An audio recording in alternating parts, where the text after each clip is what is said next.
marco de la campaña antártica de verano 22-23, el Ministerio de Defensa informa que comenzó su segunda etapa con la partida del rompehielos Almirante Irízar desde la base naval de Ushuaia. Durante esta etapa, el rompehielos reforzará el abastecimiento de víveres en algunas bases. Hará foco en el repliegue del personal de Orcadas y Belgrano 2 y se comenzará con la instalación de la plataforma que sostendrá las dos antenas satelitales en Belgrano 2.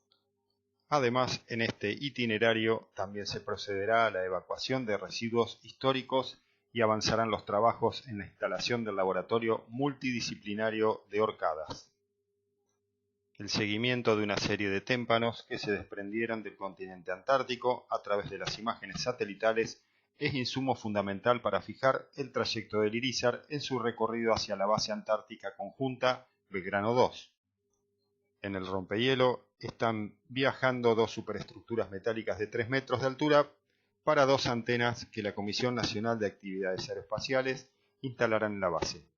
Estas superestructuras están diseñadas y fabricadas a medida del proyecto para soportar las antenas y radomos en condiciones climáticas extremas.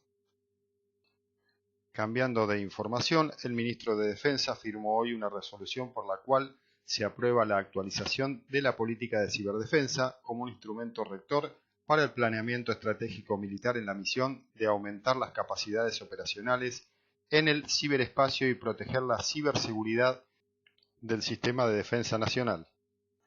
En el marco de las políticas de ciberdefensa, se crearon dos instrumentos claves para la protección del ciberespacio de la Defensa Nacional: el Comité de Infraestructuras Críticas de Información de la Defensa y el Centro de Supervisión y Control de Gestión de Ciberdefensa.